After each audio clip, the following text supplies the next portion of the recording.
It's thought that Qigong started somewhere between 5,000 and 10,000 years ago in China.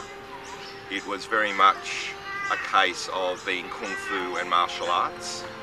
The Yellow Emperor's Classic is thought to have been produced in about 500 BC, which relates to traditional Chinese medicine, which then got incorporated into the energy work of Qigong.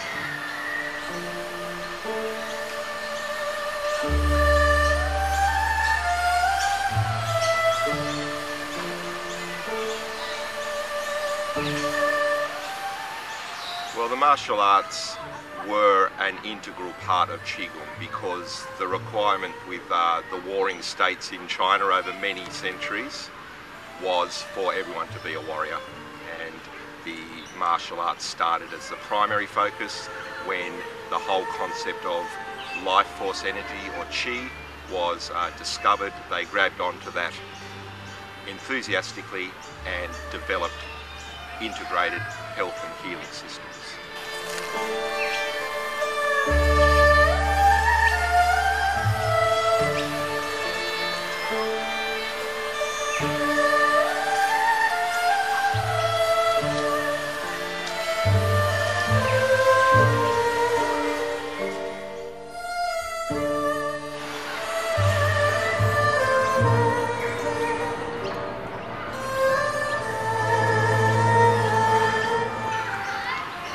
From the 3 or 4 different Qigong systems that I've done and a variety of dabbling in martial arts, I have a very rounded approach to teaching.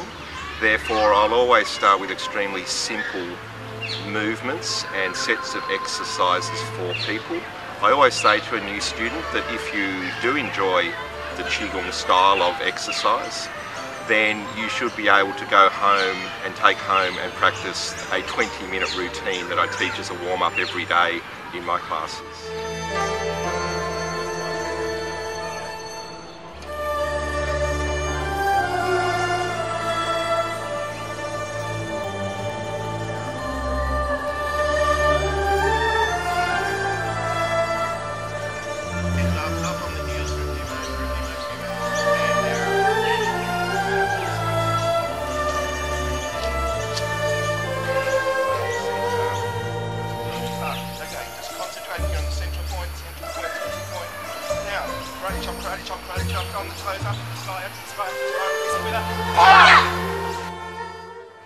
Depending on which style of Qigong you practice, there can either be sitting or standing meditation. The standing postures also involve this clearing and emptiness of the mind.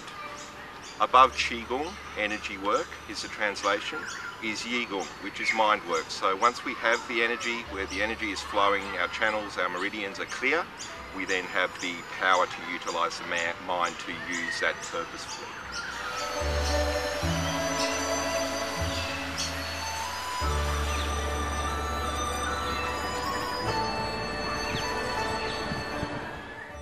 Certainly Qigong has gained international reputation these days for being a natural health modality.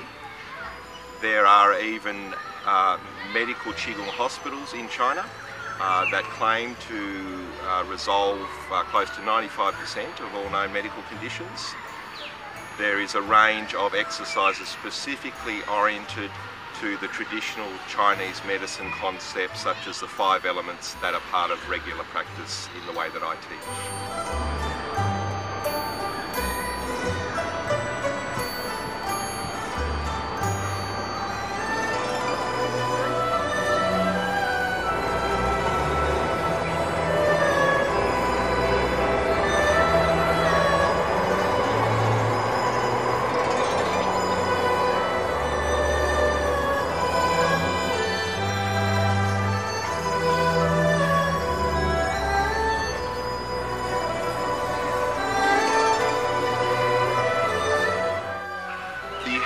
Aspects of Qigong are manifold, even getting down to the cellular level. Given that one of the highest practices in many styles of Qigong is bone marrow washing, the effect is that in the bones where the new immune cells are created, the production increases and the overall metabolism improves for the individual who does the practices.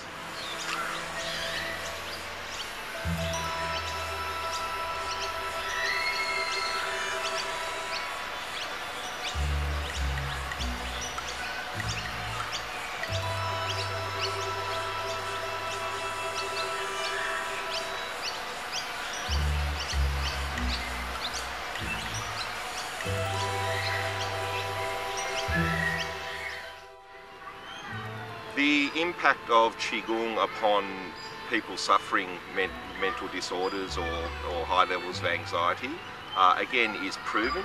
It would be considered a complementary or allied health type situation that plugs into mainstream medical care.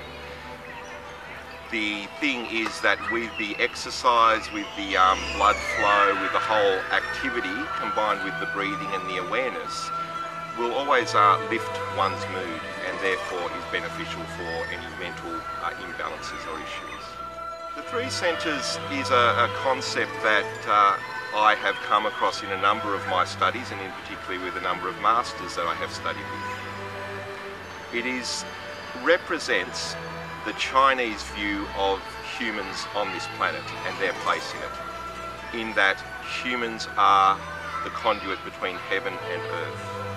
Therefore, our upper third, or our heaven, the part of our body that is heaven, is the neck and the head. The torso and the arms are humanity. And the lower third, from the hips and waist down, is our connection to earth. So balancing these three centres also leads to a balanced individual. And internally, the three centres, being three balls of energy very similar to the yogic or Hindu chakras, have a very powerful effect when they are utilised, meditated upon and activated in various ways.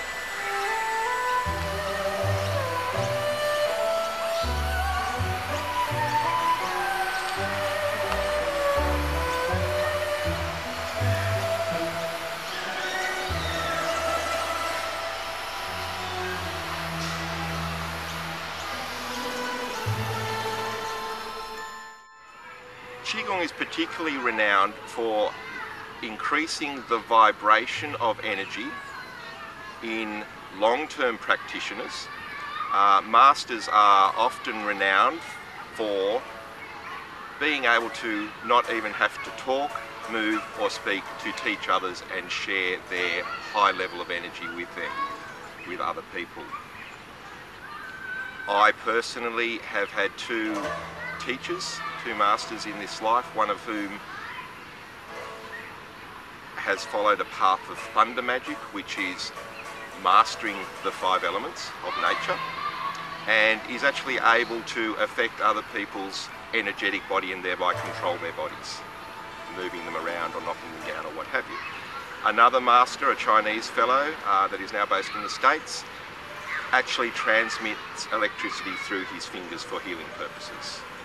There is also another fellow who's become quite famous recently internationally, who performs telekinesis with his hands, lighting through the extreme heat he issues through his hands, lighting flammable objects such as pieces of paper with his bare hands.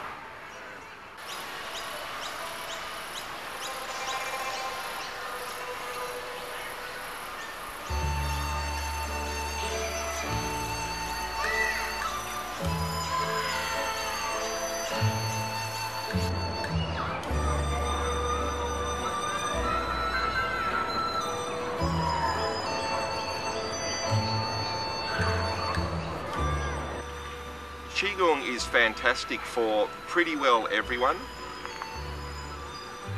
Even disabled people who may have limited range of motion can benefit from it, because whatever amount of movement the person can perform.